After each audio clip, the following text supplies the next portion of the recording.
No glitches.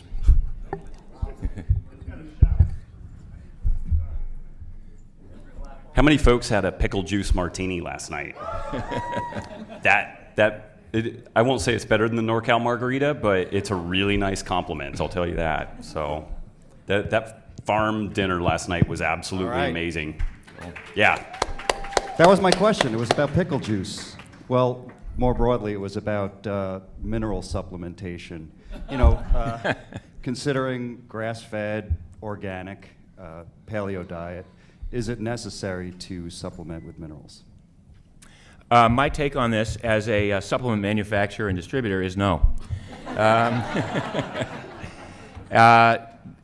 And just sort of as a background story, I've been in the supplement business for almost 30 years, and I entered it as a means of trying to find ways to assist athletes improve performance by providing things that they couldn't necessarily get from their diet, whatever that diet was.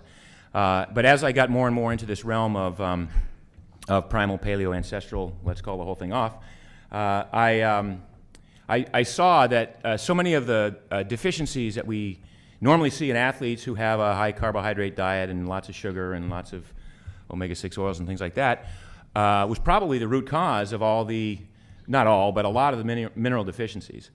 And the idea that perhaps, you know, the phytates binding with some of the minerals and a lot of these other things that we talk about in the broad context of a primal or paleo diet, it may cross over into, for instance, women who have osteoporosis. They don't have osteoporosis necessarily because they're not throwing enough calcium at their bones. They have it because of some other metabolic issues that relate to the foods that they were eating being inappropriate for absorbing calcium in that regard. So my basic take is that other than somebody who's on probably a aggressive ketogenic diet, in which case you probably want to do some supplementation, or if you're on a very low carb, beginning very low carb part of your weight loss strategy, in which case it's probably appropriate. But as you get, I think closer and closer to what I would call an ideal body composition, it's probably less and less critical to do that, provided you still have at the base of your food pyramid substantial vegetables. And just to maybe add a little bit to that, I have a can of Mark's Master Formula with the packs in my pantry, and I usually use like 1 or 2 a week, but it's very random. So for me, I'm looking at it more almost as a hormetic stressor than I am as potentially a nutrient deficiency. But I think given the level of stress I have, we just had a baby and all the rest of that stuff, like I kind of drop that in just as a safeguard, but I really randomize it. I mean, Art Devaney was talking about that in like 95, 98, you know, instead of being super pedantic about it, it's like use these things, but be a little bit intelligent, think about the ancestral life way, try to have some kind of modulated input so that you're diversifying toxin loads. Like that, this is another thing that just eating one variety of food all the time, you're pumping you're pumping typically one type of a flavor of toxicants or even vitamins through metabolic pathways without diversifying that. And then you can overwhelm those systems versus, you know, mixing stuff up a little bit. So I think it's a thing, again, where there's a lot of individual variability. You think about, like, if somebody's hypochloritic, they have low stomach acid, what is the likelihood that they're getting adequate mineral absorption, fat-soluble vitamins? Really, really low. And this is why a lot of the people who have hypochlorhydria or other gastrointestinal problems, they have fingernail ridges and stuff like that. They have dental issues with our dentist up here who's talking to us. So, you know, simply saying, okay, well, I eat a paleo diet, I'm good, or primal, that's so surface, and we're not considering the individual, we're not considering their stress. Are they police, military, fire, medical? Because they're doing shift work, and then they end up with hypochlorhydria. They have abnormal gut bacteria. You know, I mean, there's so many extenuating stories there that it's really important. I think that this is, not to get like wax philosophical here, but I think there is such a potent desire for folks to say, this is the thing. This is it. You know, this is where the Orthodox Paleoites live, and this is the way that we're going to do it. And we do ourselves a disservice with that because it's where the pissing masses start, and it limits our ability to really be able to customize this stuff. We have a template that we should then intelligently look at our individual circumstances and then make some informed decisions off that. And sometimes the decisions will be wrong and sometimes they'll be right, but it's a lot better than trying to spackle this one-size-fits-all approach to all this. Thank you very much. Can I add just one more quick question? It was really in light of the fact that most of the soil in the Western world is kind of denuded of minerals. I just didn't know if that factored into, the vegetable. Yeah, I mean, having said what I said about just blanket, I think the first thing you need to do is fix, your diet to eliminate some of the things that are probably causing issues. Part of that, if you look back at the daily values and the RDIs and the RDAs as they were first constructed in the 40s and 50s, and they were based on some assumptions, one of which was a grain-based diet. So I think in many cases, probably 1,100 milligrams of calcium a day for women is probably too much. It's probably inappropriate if you've rid yourself of some of the other factors. So maybe the mineral requirements aren't even as high as we originally thought they were. But again, having said that, if you do have these issues, then certain amounts of supplementation can still be appropriate. And I came up with a new product idea after what you just said: fractal formula. See, once in a while. How often do you take it? Once in a while. Well, no, you randomize what's in it. That's it. And That's it. Yeah. Black box. You actually push it. We have somebody box. from the FDA here, so we push it through. We're like, no, this is fractal dosing. Yeah. So it's just the error bars are bigger than what you claim are in the samples. Hopefully our may Kazani doesn't contain. get this. Yeah, it might contain, but then again, it might not. Yeah. All right. Next. Just a comment and then a question. First, to you two guys and Dr. Eaton and everybody here, thank you very much for bringing all this stuff into the mainstream and helping everybody here and helping us and helping me. Absolutely. Yeah. Now, at the risk of Rob jumping across the table and turning me into some kind of pretzel with a BJJ move after what he just said, and going to be my question. Being one of those broken guys that's a firefighter, paramedic, shift work, can't sleep, all the other metabolic issues that come along with that. General, broad brush recommendations that can help with sleep other than sleeping in the dark room and knowing what we already know. Is there anything new, any better way of dealing with what we have to deal with? I mean, the classic stuff, which I can't say it again or enough, like pitch black room, really good sleep hygiene so that when you are getting ready to go to bed, like it's kind of a consistent, I like to say like serial killer consistency. And if you've seen my handwriting, then it's completely Charles Manson. So, it's like consistent there. I think that depending on what the individual has going on, I made the recommendation that maybe first responders should be using some low dose metformin under the guidance of their doctor, obviously, all the rest of that stuff. But, if we reverse metabolic problems, then we tend to antagonize the production of cortisol. And if there's one thing that's going to shut down sleep is elevated cortisol. And so maybe as some diagnostic stuff, just doing like a 4-point ASI to figure out where you are in that spectrum, being really intelligent with your training. So I mentioned some metabolic conditioning for first responders, police, military, fire, medical workers. But there's a desire. It seems like people will either sit on the couch until they die, or when they get off the couch, then they attempt to commit suicide every time they work out.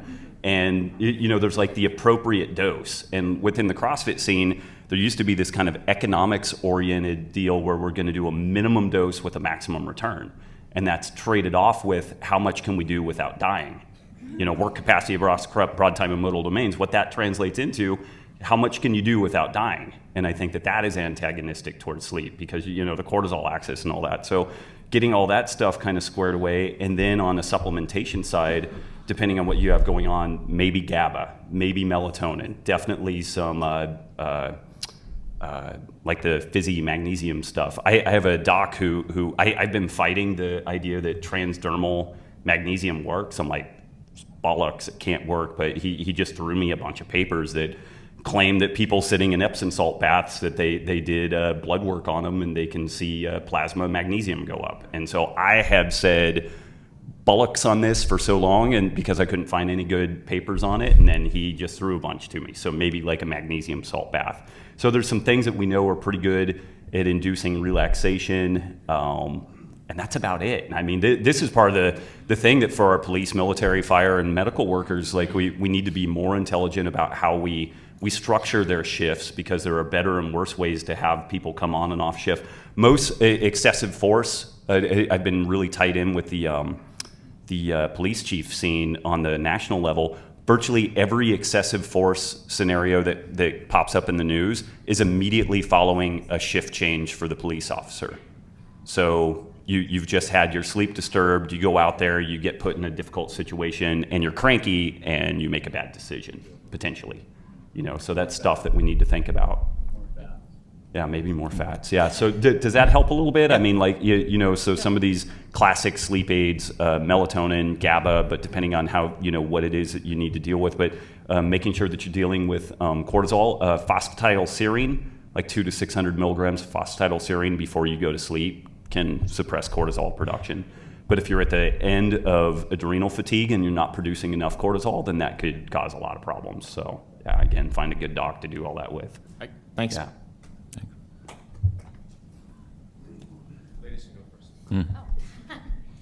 With a booster seat. What are your thoughts about icing for whether icing is primal paleo or beneficial for chronic or acute injuries? Well, I'll lead off on that. I mean, my own experience with icing has never been good, and I've always sort of fought it, not intellectually as much as just intuitively. And I've never really had, and I've had my share of injuries. And I find actually that some amount of heat works for me better than ice.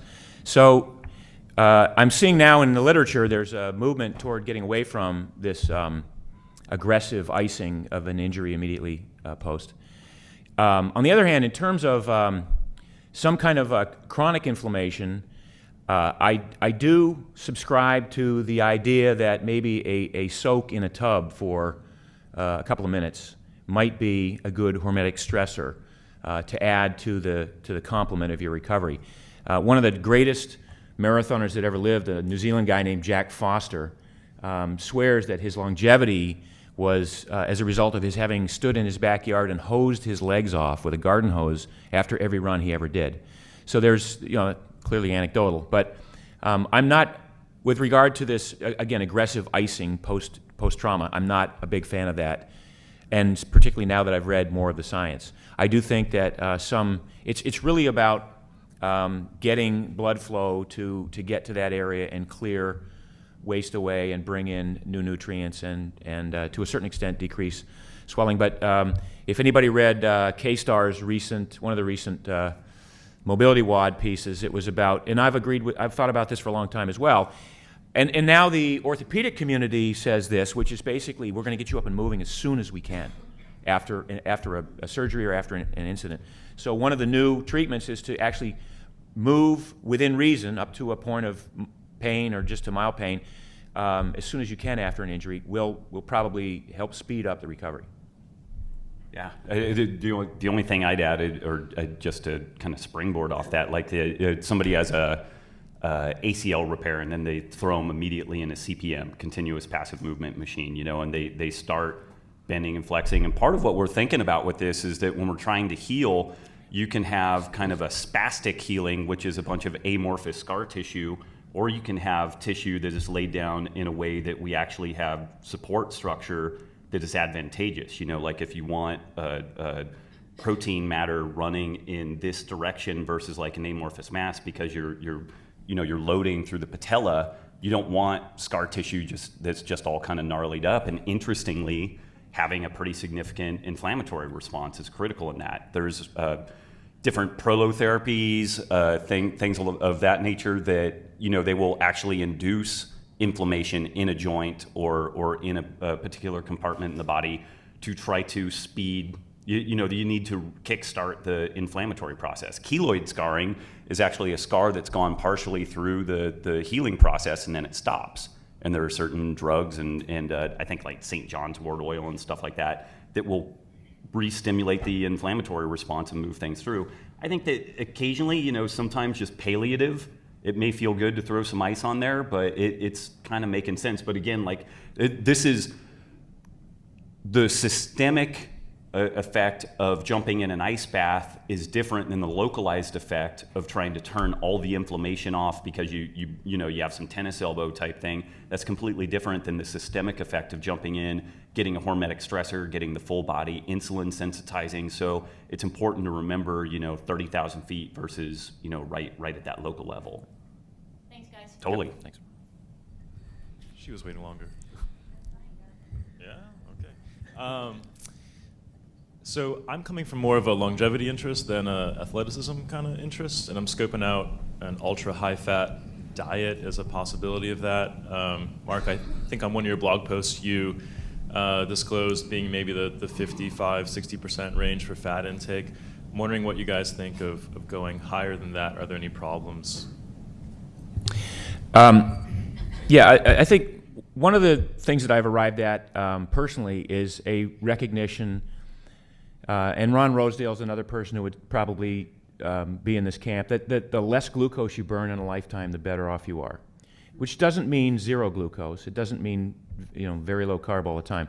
But it means trying to aggressively find ways to improve your fat intake and your fat metabolism, and that includes how you move to support that lifestyle. And that's ultimately the Primal Blueprint was about taking a look at the recipe for a healthy human and putting in all of these component parts that we know to be there. A broad base of very low level aerobic activity, plants and animals, and all of the things that we talk about, avoiding toxins.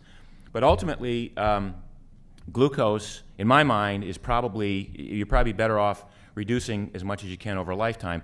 And yet, one of the new strategies that we're going to be incorporating is sort of a cyclical, we use periodicity in training, and we can use that in life too. So you go through periods of time where you are maybe very low carb, and other times where you kind of come out of that and you're not a ketogenic guy for the rest of your life, but there's times when you go into ketosis and it's very beneficial and it cleans up some of the debris that is one of the intentions of ketosis.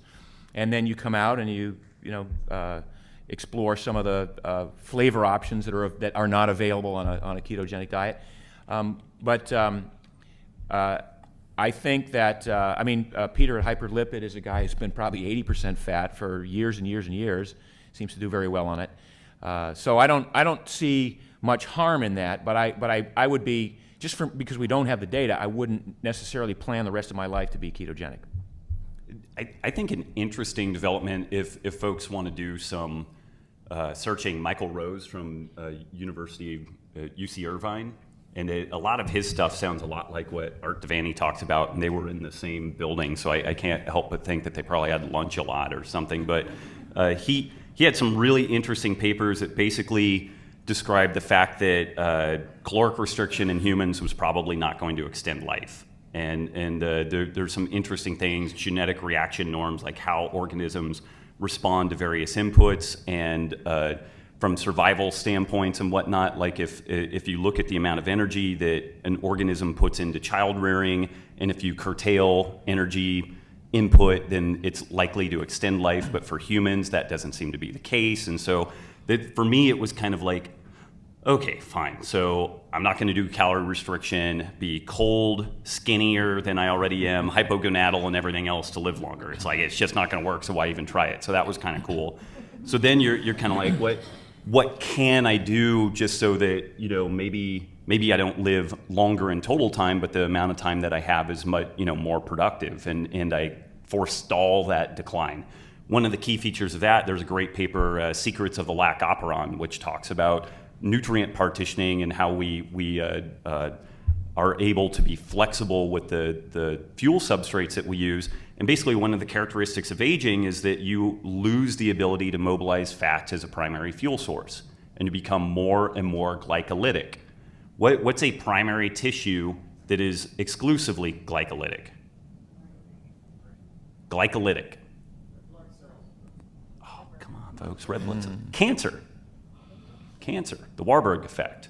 So as you age, and if you age ineffectively, you start looking a hell of a lot more like cancer than what you would ever want to look like cancer. So one of these things that we can do is a cyclic low-carb approach, which is what I had done for years, just for like athletics, and it seems to be this kind of middle ground. I see a graph of performance, health, and longevity, and we clearly know from data from professional athletes that a performance orientation will antagonize health and longevity at some point. There was just some research that professional football players have an average lifespan of 58 years, so we need to really work to keep John Welborn toast up on fish oil and keep the big lug alive till he's like 90. So, it's...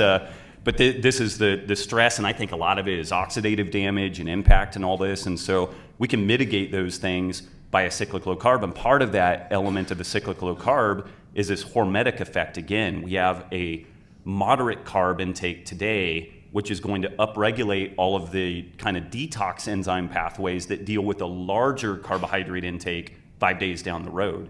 So it's these punctuated equilibrium moments where we you maybe have higher carb for a day and then much higher carb 6 days later, and then you're immunized against that high carb meal later, but it's forcing you to be metabolically flexible in the substrates that you're using, and I think that's very, very beneficial for long-term health. This is all super speculative, and this is one of the things that makes me a little bit nuts about it needs an RCT. It's like, design an RCT for this, Tiger. It's like there's so much stuff out there that just is going to defy throwing it into a randomized controlled trial. And so do we just sit there and sit on our hands and wait? Well, I don't know. We can't do an RCT, so we shouldn't speculate about it and do some tinkering. I think that we have enough understanding of some metabolic pathways that we can make a reasonably educated thought about what we're doing, and don't become religious about it and go nuts or anything. But we can make some informed decisions about what's going on, because we understand a little bit of the metabolic machinery, and we can make some informed decisions on that. I also think we know where the outside margins are, so that we can play with this individually, so that we can, we talk a lot about the experiment of one, and if you've gotten to the point where you've been in this arena for a while, it's appropriate for you to maybe play around with it a little bit and see what your own results are. You're not going to do any damage to yourself doing that. Let me throw this out there. I've been doing more safe starches, and my LDLP has gone up dramatically. So I'm going to start eating ketogenic again. So yeah, and which I had eaten cyclic low carb, where I would go 6 days very low carb, and then have a reasonably large carb meal, and then 3 days, and then 2 days, and then 6 days, 3 days, 2 days, and I just kind of broke it up like that. And when I did that, I had blood lipids that would make any cardiologist weep, and now they don't look that good. My triglycerides are higher, everything's higher. So I obviously am not all that carb tolerant, but I know Matt Lalonde has been tinkering with more carbs, and he ended up putting 8 pounds of muscle on, and he's leaner than I've ever seen him. So that's where that experimentation, N=1 tinkering, we've got some general ideas, and then you need to get in and tinker, and it's kind of like putting on a pair of jeans. It's like, does my ass look good in this or not? I don't know. You don't know until you try. So yeah. Okay, we haven't spoken much about gender differences with these ancestral diets, and a lot of complaints, from women. They will say, I'm holding on to more fat, or postmenopausal women. Does it matter? Are we supposed to hold on to more fat? Should we be trying to lean down as much as our male counterparts? Yeah. This has been in the last couple of years, I've noticed this a lot in the comment boards and the forums. And so my take on this is that, first of all, if you are in a position where you've come from any kind of metabolic damage or any kind of overweight or any kind of issue, and you've addressed some of these issues through this strategy of eating, you've gotten rid of PCOS, you've gotten rid of your type 2 diabetes, you've lost some weight. Women tend to hit a plateau sometimes sooner than men. And it calls to question, in my mind, the concept of ideal body composition. And my take on that is that if you get to a point where you plateau and you may not be satisfied because you're not yet ready for the cover of Victoria's Secret catalog, it doesn't mean that you failed. It's a sign that your body is saying, I love what you've done with the place. You know, I want to stay here. I want to stay here a while. And if you're not sick, if you have the energy that you need, if you maintain that weight without fighting it and without having a calorie count, if you're able to go about your life, then all other things being equal, what's the problem? So now but then the problem becomes, because of the society that we live in, damn it, I want to get down to 13. I'm a woman and I want to get down to 13% body fat. Maybe it's not in the cards for you. So, but that's got to be okay, because this is, first and foremost, this is about reclaiming health. The other stuff, the look good naked, comes later, and sometimes it doesn't come at all, and that's got to be okay too, because it's got to be about an acceptance of the health and the recognition of what you've done to get to reclaim new health. And then from there you can decide, but sometimes there are costs attached to getting to the next level. You may have to work really hard. Now you may have to start sacrificing and suffering. Now you may even get sick more often and not live as long just because you wanted to be on the cover of Shape magazine. Well, I mean, the reason I'm asking, my parents recently switched over because my father had a cholesterol issue and insulin resistance, and we convinced him to switch. So my mother's in her 70s. She's doing it with him, and she's constantly complaining that he's losing weight and she's not losing weight, and so it's not working for her. But she's healthy. She has no health issues. That's the question. Can I confidently say to her, it doesn't matter. You're holding on to the weight. You know, that's where you need to be at 75. Yes. Who remembers the blog post that I did on I'm eating paleo, am I losing enough weight? So what's the take home on the weight loss deal? What do you do with your scale? You put a bow on it and find somebody you hate and give it to them and let it make them neurotic.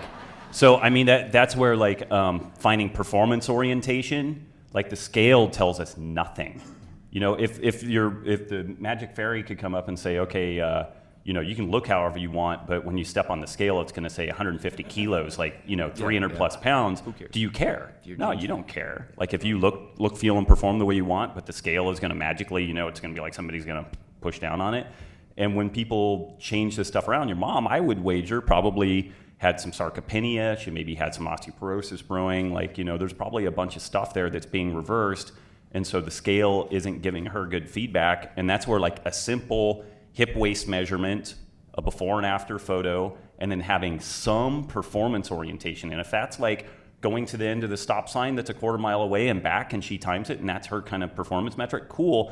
But if you focus on performance, this is one of the cool things that I really liked about what CrossFit has brought to the scene, is that when people are performance oriented, they don't do squirrely eating habits. Anorexia and bulimia goes out the window, because if a chick comes in the gym today and she's got 3 pull-ups, and then she's not eating enough or binging and purging over the weekend, she comes in on Monday and she has no pull-ups. And then she gets her ass kicked in front of all of her peers, and they're like, what went on? And they're like, I had a bad food weekend, but that's done. That's behind me now. And so when we focus on performance and let the aesthetics come as an outgrowth of, you know, form follows function kind of gig, then we don't have those problems. And a lot of these other issues that pop up, the eating disorder and stuff like that, are gone. Yeah. My question is concerning an unwanted outcome of CrossFit, which I just started about a year ago. And the problem, I'm wondering how common it is, number one, and number two, is there anything that those of us who are suffering from this can do? So that problem when you have your sit bone, so no matter when you're sitting, what you're doing becomes incredibly painful. I guess they call it bursitis or tendonitis of the ischial tuberosity, something like that. Does that sound familiar? Yeah, that's up close and personal. Yeah. TMI. So, you know, I've had it all my life, and it goes away when I get fatter, and then when I get more muscly and thinner and doing CrossFit, I'm in pain all the time when I'm sitting, you know, whether it's driving in the car. So obviously, okay, the solution is never sit. Right. Which, Damn, of course, I know that you took my smart-ass response from me. Really? Damn it. Really? Next question. Right. But you got to sit to ride your bike. Right. You got to you sit don't. to drive. That's true. That's You true. know, what am I going to do? I can't sit anymore. No answer for that. That's generic. It's real specific to you. I know you find people who have the same issue, but I mean, I don't know whether it's the form that you're using in the lifts that you're doing, or solution. there's no. I mean, the solution is the kind of stretching that you might want to do to maintain the robust flexibility that you need to have, and not depend so much on the strength and completing the WOD as much as the health aspect of this. What is it going to take to keep me mobile for the rest of my life, not to kick some 26-year-old's ass in this workout. But some of this is just like the backside has less padding, and then you end up having some problems sitting. Yeah. Maybe just like one of those physio balls, the big inflatable. Yeah. Or the stand-up desk. Or the stand-up desk, which I do both. I do a lot of writing, and we'll do 40 minutes standing, 40 minutes on my sit-down deal, and then I'll actually take my laptop and throw it in the floor and then lay down an extension. So I've heard levitation is becoming more of a reality. yeah, that's probably a different conference, but yeah. That's the Berkeley conference for sure. So we have like 5 minutes, so we should definitely boogie down. I'll make this quick. My question pertains to intermittent fasting, and I know you've both kind of spoken on that a lot. Like everybody else here, I'm very busy. I'm getting a master's degree. I got a kid. I'm a firefighter. I'm worried about getting it into my regular routine and elevated stress levels. So what physical and physiological indicators should I be looking out for to say that I'm too stressed if I do implement it? And twofold, what is your take on intermittent fasting and having, say, 150 calories worth of a clean protein, just a straight whey protein in the morning, and maybe a couple hours later another 50 calories to prevent muscle degradation? I think that's a smart way to go. You could do whey protein, you could do branched chain amino acids. Martin Burkham from Lean Gains has really tinkered with that stuff a lot.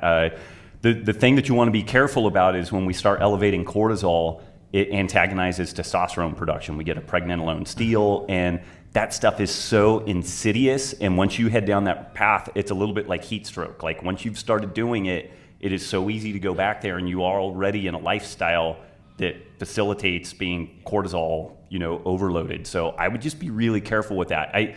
If anything else, the intermittent fasting literature, what it tells me is that we don't need to be neurotic about eating every 2 hours to maintain muscle mass.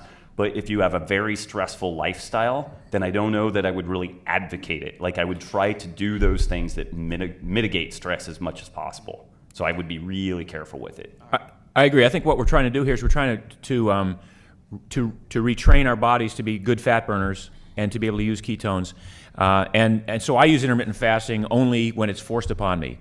If I'm traveling and I'm on a cross-country flight that's not going to have any good food or whatever, I'll choose to not eat rather than eat crap, because I have the skills, I have the ability to cruise and not have it affect me.